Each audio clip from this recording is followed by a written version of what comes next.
প্রিয় বন্ধুরা, আপনারা তো সব রকমের ভর্তা খেয়েছেন। আপনারা কি কখনো নারকেল ভর্তা খেয়েছেন? খাননি তো? আজকে আমি নারকেল ভর্তা করে আপনাদের সবাইকে দেখাবো। তো বন্ধুরা, ভিডিওটি মিস করবেন না। চলুন শুরু করা যাক। আর আমার থেকে শিখে নিন কিভাবে নারকেল ভর্তা করতে হয়। তো এবার আমি নারকেলটা সুন্দর মতন পুড়িয়ে নেব। আপনারা কিন্তু সেদ্ধ করে নিতে পারেন। নারকেলটা পুড়িয়ে নিলে ফ্লেভারটা ভালো লাগবে, এর জন্য আমি পুড়িয়ে নিচ্ছি না। আপনারা ইচ্ছা করলে সেদ্ধ করে নিতে পারেন। তো এবার আমি নারকেলটা ভালো মতন পুড়িয়ে নেব। আমি নারকেলটা আগে থেকে ফাটিয়ে রেখে দিয়েছিলাম, তো এবার আমি পুড়িয়ে নেব। আর নারকেলটা ফাটিয়ে নিলে ভালোভাবে সেদ্ধ হয়ে যায়।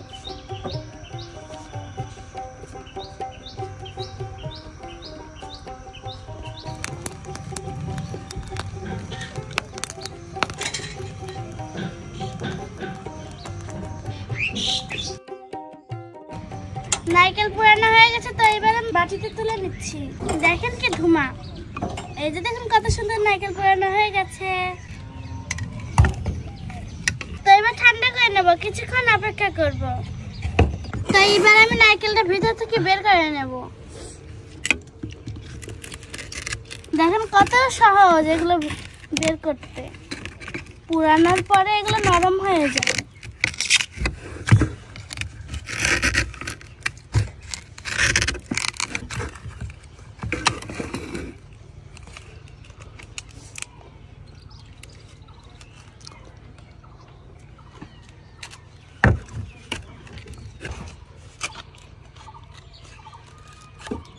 এই যে দেখুন উঠে এসেছে।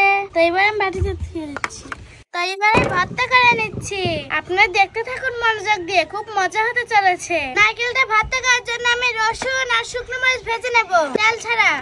চুলাটা জ্বালিয়ে দিচ্ছি। তারপর শুকনো মরিচ দিয়ে দিচ্ছি, রসুন দিয়ে দিচ্ছি, সুন্দর মতন ভেজে দিচ্ছি। জানেন আপনারা আমি তেল দিলাম না কিসের জন্য? নারকেল থেকে তেল বেরোয়, এর জন্য আমি তেল দিইনি। আর তেল ছাড়া রসুনটা ভাজলে আরো মজা লাগে ভর্তাটা। তো রেসিপিটা পুরো মনোযোগ দিয়ে দেখতে থাকুন বন্ধুরা। শুকনো মরিচ আর রসুন ভাজা শেষ। তো এবার আমি নামিয়ে সুন্দর মতন পাটায় বেটে নেব।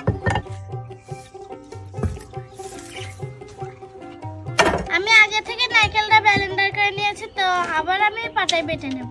তো সর্বপ্রথমে আমি শুকনো মরিচটা আর রসুনটা পাটায় বেটে নেব।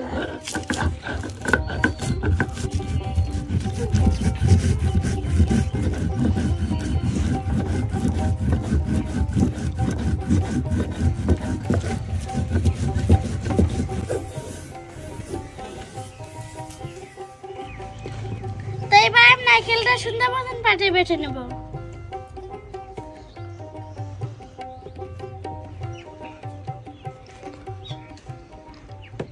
এবার আমি পাটায় বেটে দেব।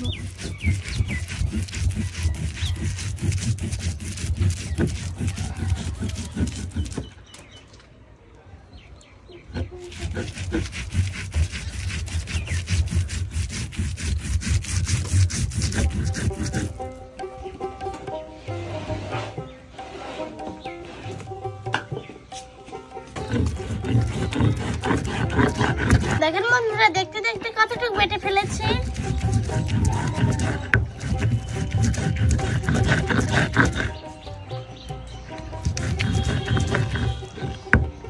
নারকেল বাটা হয়ে গেছে। তো এবার আমি লবণ দিয়ে দেব।